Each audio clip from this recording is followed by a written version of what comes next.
प्यारे बच्चों, आज हम लोग एसिटिक अम्ल के बारे में अध्ययन करेंगे। आपके सिलेबस में एसिटिक अम्ल के गुण एवं उपयोग हैं। प्यारे बच्चों, एसिटिक अम्ल का जो सूत्र होता है वह है CH3COOH। इस CH3COOH में ये बच्चों जो COOH समूह है इसे कार्बोक्सिलिक समूह कहते हैं। क्या कहते हैं? कार्बोक्सिलिक समूह कहते हैं। ये बच्चों जो एसिटिक अम्ल है, यह इसका जो IUPAC नाम है वह एथेनोइक अम्ल। जैसे कि हम लोग नामकरण में पढ़े थे कि जो COOH ग्रुप होता है इसको कार्बोक्सिलिक समूह कहते हैं, और इसका जो अनुलग्न होता है वह ओइक अम्ल होता है। तो चूंकि इसमें दो कार्बन हैं तो दो कार्बन के संगत जो अल्केन होगा वो क्या होगा? एथेन। और उसमें ओइक अम्ल जोड़ देंगे तो क्या नाम हो जाएगा? एथेनोइक अम्ल हो जाएगा। बात समझ गए? तो एथेनोइक अम्ल ये कार्बोक्सिलिक ग्रुप का एक अम्ल है। अब प्यारे बच्चों, इसके भौतिक गुण क्या है, इसके फिजिकल प्रॉपर्टीज क्या है? ये जो एसिटिक अम्ल होता है रंगहीन होता है, इसमें सिरके जैसी तीक्ष्ण गंध पाई जाती है, ये संक्षारक द्रव है। प्यारे बच्चों, आप सभी ने सिरका तो खाया होगा जो गन्ने के रस से बनता है। तो जो सिरका है उसकी जो गंध होती है एक विशेष प्रकार की, वह इस एसिटिक अम्ल के कारण ही होती है। तो एसिटिक अम्ल की गंध कैसी हो गई? सिरके जैसी तीक्ष्ण गंध युक्त होती है। और संक्षारक द्रव है। संक्षारक का मतलब क्या होता है कि जैसे ये अगर किसी धातु के ऊपर पड़ जाए तो यह उसका क्षरण करने लगता है, यानी उसमें रस्टिंग जंग लगने लगता है, तो उसको ये संक्षारित करने का कार्य करता है। तो यह एक संक्षारक द्रव है।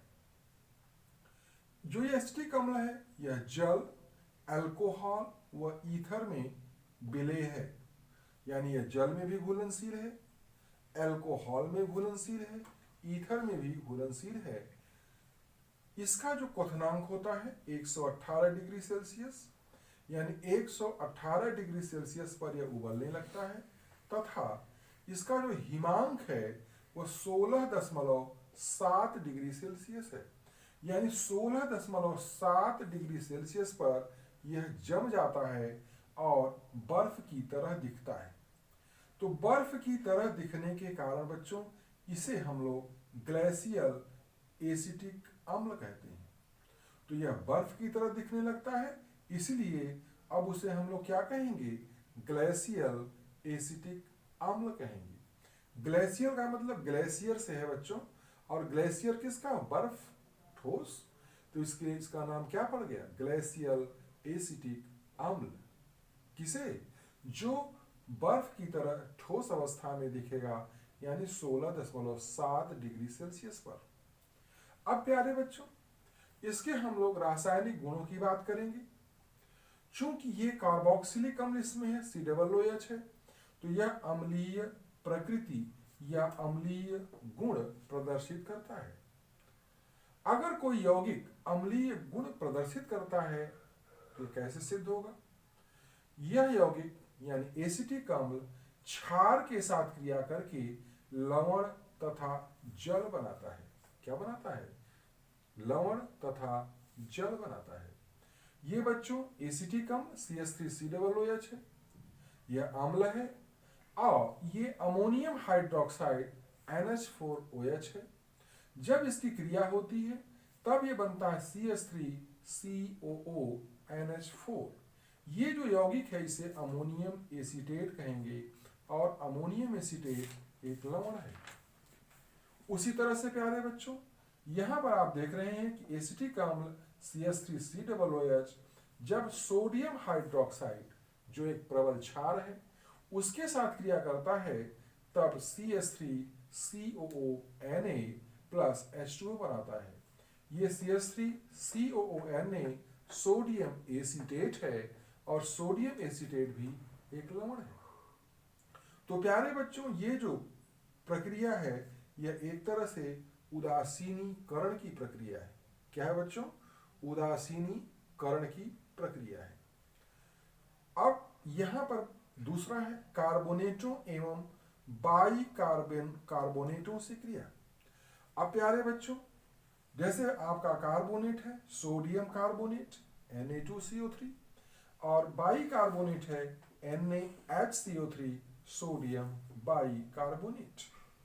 तो जब एसिटिक अम्ल सोडियम कार्बोनेट के साथ क्रिया करता है तब यह सोडियम एसीटेट बनाता है और जल बनाता है तथा कार्बन डाइऑक्साइड गैस निकलती है। अब यहां पर आप देख रहे हैं कि सोडियम एसीटेट के साथ जल भी बन रहा है और कार्बन डाइऑक्साइड भी निकल रही है। तो इसका मतलब क्या हुआ कि ये जो एसिटिक अम्ल सोडियम कार्बोनेट को यानी कार्बोनेट को अपघटित कर देता है और कौन सी गैस निकलती है? कार्बन डाइऑक्साइड गैस निकलती है। उसी तरह से प्यारे बच्चों, ये एसिटिक अम्ल जब सोडियम बाई कार्बोनेट से क्रिया करता है तो भी sodium acetate CH3COONA plus H2O plus carbon dioxide gas बनती है। अब इन अभिक्रियाओं को देखने से क्या लगता है कि जब बच्चों एसिटिक अम्ल कार्बोनेटों या बाई कार्बोनेटों से क्रिया करती है तो ये कार्बोनेट या बाई कार्बोनेट अपघटित होकर के कौन सी गैस देते हैं? कार्बन डाइऑक्साइड गैस देते हैं। तीसरा है बच्चों सक्रिय धातुओं से क्रिया। अब ये जो सक्रिय धातु जैसे सोडियम है, जिंक है, ये सक्रिय धातु है। तो सक्रिय धातु जब अम्लों से क्रिया करती है तो ये अम्ल में प्यारे बच्चों ये जो हाइड्रोजन है COOH का यह विस्थापनीय हाइड्रोजन है। कौन सा हाइड्रोजन है? इधर देखो, विस्थापनीय हाइड्रोजन है। तो ये धातु क्या करेंगे? इस विस्थापनीय हाइड्रोजन को हटा देते हैं, विस्थापित कर देते हैं। तो अब ये हाइड्रोजन गैस के रूप में बाहर निकलता है। तो जब बच्चों सोडियम के साथ क्रिया होगी तो सोडियम एसीटेट लवण बनेगा, हाइड्रोजन गैस निकलेगी। लेकिन जब यही क्रिया जिंक धातु के साथ कराई जाती है तो जिंक एसीटेट बनता है। जिंक एसीटेट का सूत्र है CH3COO का होल ट्वाइस Zn। यह एक लवण है, चाहे सोडियम एसीटेट हो चाहे जिंक एसीटेट हो, ये लवण है और हाइड्रोजन गैस निकलती है। तो इससे क्या सिद्ध हुआ कि सक्रिय धातुओं से जब क्रिया होती है तो लवण बनते हैं संगत और हाइड्रोजन गैस निर्मुक्त होती है। प्यारे बच्चों, नेक्स्ट है अल्कोहल से क्रिया। ध्यान दीजिए, यहां पर प्यारे बच्चों जब एसिटिक अम्ल की अल्कोहल के साथ क्रिया होती है तो एस्टर बनता है। क्या बनता है? एस्टर। ये एथिल एसीटेट है, ये एस्टर बनता है। तो एस्टर बनने की क्रिया को क्या कहेंगे? एस्टरीकरण कहेंगे। क्या कहेंगे? एस्टरीकरण। तब इसको भाषा में कैसे लिखेंगे कि जब एसिटिक अम्ल एथिल अल्कोहल के साथ किसी निर्जलीकारक जैसे H2SO4 की उपस्थिति में क्रिया करता है तब एथिल एसीटेट यानी एस्टर बनता है। एथिल एसीटेट का सूत्र है CH3COOC2H5 और जल बनता है। तो ये जो प्रक्रिया है एथिल एसीटेट बनने की, एस्टर बनने की, इसे हम लोग क्या कहेंगे? एस्टरीकरण। लेकिन एस्टरीकरण होने के लिए निर्जलीकारक आवश्यक है। निर्जलीकारक की उपस्थिति में ही एस्टरीकरण की प्रक्रिया होती है। अब प्यारे बच्चों अगला है PCl5 यानी फास्फोरस पेंटाक्लोराइड से क्रिया। तो जब एसिटिक अम्ल CH3COOH की क्रिया PCl5 फास्फोरस पेंटाक्लोराइड के साथ कराई जाती है तब एसिटिल क्लोराइड बनता है। CH3COCl को एसिटिल क्लोराइड कहते हैं और POCl3 बनता है, इसे फास्फोरस ऑक्सी ट्राई क्लोराइड कहते हैं और HCl हाइड्रोक्लोरिक अम्ल बनता है। तो एसिटिक अम्ल की क्रिया फास्फोरस पेंटाक्लोराइड के साथ कराने पर एसिटिल क्लोराइड बनती है फास्फोरस ऑक्सीट्राइक्लोराइड बनती है और HCl गैस निकल जाती है। इसके बाद है बच्चों निर्जलीकरण। निर्जलीकरण का मतलब क्या होता है? जल के अणुओं का बाहर निकलना। तो यहां पर आप देख रहे हो ये एसिटिक अम्ल का एक अणु है और ये एसिटिक अम्ल के दो अणु हैं। तो ये एसिटिक अम्ल के दो अणु हैं। तो जब इन्हें किसी निर्जली कारक की उपस्थिति में गर्म करते हैं, देखो यहां ये फास्फोरस पेंटॉक्साइड एक निर्जली कारक का कार्य करता है। तो यहां से OH और H यानी जल का अणु निकल जाता है। अब जब जल का अणु निकलेगा तो बचेगा क्या? CH3CO बचेगा और यहां बचेगा CH3COO। अब यानी इस O से ये CH3CO जुड़ गया और इधर CH3CO जुड़ गया। तो ये जो यौगिक बना इसे कहेंगे एसिटिक एनहाइड्राइड और जल का अणु बाहर निकल गया। तो एसिटिक एनहाइड्राइड जब बनता है तो इस प्रक्रिया को क्या कहेंगे? निर्जलीकरण, क्योंकि इसमें जल के अणु बाहर निकलता है। प्यारे बच्चों, इसको एनहाइड्राइड क्यों कहते हैं? क्योंकि इसमें से जब जल का अणु निकल जाता है तो यह एनहाइड्राइड कहलाता है। क्या कहलाता है? एनहाइड्राइड कहलाता है। इसके बाद सातवां है बच्चों स्मिट अभिक्रिया। स्मिट अभिक्रिया क्या है? जब बच्चों एसिटिक अम्ल की क्रिया हाइड्राजोइक अम्ल के साथ कराई जाती है, HN3, अमोनिया का सूत्र क्या होता है? NH3, लेकिन ये अमोनिया नहीं है, ये HN3 है, हाइड्राजोइक अम्ल है। जब इसके साथ कराते हैं तब क्या बनती है? CH3NH2 मेथिल अमीन बनती है, नाइट्रोजन गैस निकलती है और कार्बन डाइऑक्साइड गैस निकलती है। तो इस अभिक्रिया को स्मिट अभिक्रिया के नाम से जानते हैं। क्या, किस अभिक्रिया के नाम जानते हैं? स्मिट अभिक्रिया के नाम से जानते हैं।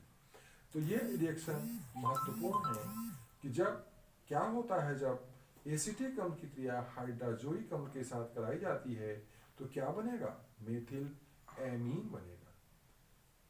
अब अगला है बच्चों अपचयन। अपचयन का मतलब होता है हाइड्रोजन का जुड़ना, ऑक्सीजन का निकलना। ध्यान देना। तो यहां पर अपचयन में देख रहे हैं क्या जुड़ रहे हैं? हाइड्रोजन जुड़ रहा है। तो ये अपचयन यहां देख रहे हैं दो उत्प्रेरकों के उपस्थिति में अलग अलग हो रहा है। पहले निकिल की उत्प्रेरक की उपस्थिति में है और दूसरा जो लिथियम एल्यूमिनियम हाइड्राइड की उपस्थिति में है। तो जब बच्चों एसिटिक अम्ल का अपचयन निकिल उत्प्रेरक की उपस्थिति में कराया जाता है तो यहाँ 3 हाइड्रोजन अणु जुड़ते हैं और एथेन गैस बनती है। क्या बनती है? एथेन गैस और जल बनता है।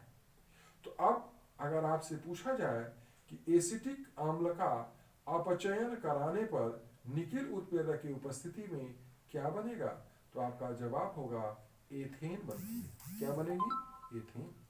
लेकिन यही प्यारे बच्चों, जब एसिटिक अम्ल का अपचयन लिथियम एल्यूमिनियम हाइड्राइड के साथ कराते हैं तो 2H2 जुड़ता है, 2 हाइड्रोजन के अणु जुड़ते हैं और एथिल अल्कोहल बनती है। क्या बनती है? और जल निकलता है। तो अब यहां स्पष्ट हो गया कि अगर निकिल उत्प्रेरक की उपस्थिति में अपचयन की क्रिया कराएंगे तो एथेन गैस बनेगी, लेकिन लिथियम एल्यूमिनियम हाइड्राइड की उपस्थिति में यदि अपचयन की क्रिया कराएंगे तो क्या बनेगी? एथिल अल्कोहल बनेगा। बात समझ गए? अब प्यारे बच्चों इसके उपयोग क्या है? देखिए, ये जो एसिटिक अम्ल है इसका उपयोग प्रयोगशालाओं में अभिकर्मक के रूप में होता है। प्रयोगशाला में किस रूप में होता है? अभिकर्मक यानी क्रिया करने वाले पदार्थ के रूप में होता है। दूसरा होता है बच्चों सिरका बनाने में, सिरके के रूप में, जैसे अचार है, मुरब्बा है, चटनी है, तो उसमें इसका उपयोग सिरके के रूप में होता है। इसके बाद बच्चों विलायक के रूप में, यानी विभिन्न प्रकार के जो कार्बनिक यौगिक होते हैं उन्हें घोलने के लिए विलायक के रूप में भी इनका प्रयोग होता है। इसके अलावा कृत्रिम सिल्क, आर्टिफिशियल सिल्क, जैसे आप लोगों ने सिल्क देखा है, 2 प्रकार का है, नेचुरल सिल्क जो रेशम के कीड़े से प्राप्त होता है और दूसरा होता है कृत्रिम सिल्क जो हम लोग बनाते हैं, सिंथेसाइज करते हैं, संश्लेषित करते हैं। वह क्या होता है? सेलुलोज एसीटेट होता है। अगर आपसे पूछा जाए कि कृत्रिम सिल्क है क्या, तो सेलुलोज एसीटेट को कृत्रिम सिल्क कहते हैं। तो इस कृत्रिम सिल्क को बनाने में भी सिरके का प्रयोग यानी एसिटिक अम्ल का प्रयोग किया जाता है। इसके अलावा बच्चों एस्टर बनाने में अभी आपने देखा कि एस्टरीकरण की प्रक्रिया में एस्टर बनता है और एसीटोन बनाने में इस एसिटिक अम्ल का प्रयोग किया जाता है। तो ये रहे आपके उपयोग, एसिटिक अम्ल के उपयोग। तो प्यारे बच्चों, एसिटिक अम्ल क्या है, इसका सूत्र क्या है, इसका IUPAC नाम क्या है, इसके भौतिक गुण क्या हैं, ग्लेशियल एसिटिक अम्ल कब बनता है, और इसके रासायनिक गुण जैसे अम्लीय प्रकृति क्या है, कार्बोनेटों और बाइकार्बोनेटों को कैसे अपघटित करता है, सक्रिय धातुओं से क्रिया कैसे करता है, अल्कोहल से क्रिया करता है कैसे, स्टरीकरण की क्रिया क्या होती है, PCl5 से क्रिया कैसे करता है, निर्जलीकरण की क्रिया में एसिटिक एनहाइड्राइड कैसे बनाता है, स्मिट अपक्रिया और अपचयन अपक्रियाओं के साथ हम लोगों ने इसके उपयोग के बारे में अध्ययन किया। तो आपके सिलेबस में, आपके पाठ्यक्रम में कक्षा 10 के एथेनोइक अम्ल के गुण और उपयोग हैं। ठीक है प्यारे बच्चों, इसे अपनी कॉपी में लिखेंगे। धन्यवाद प्यारे बच्चों।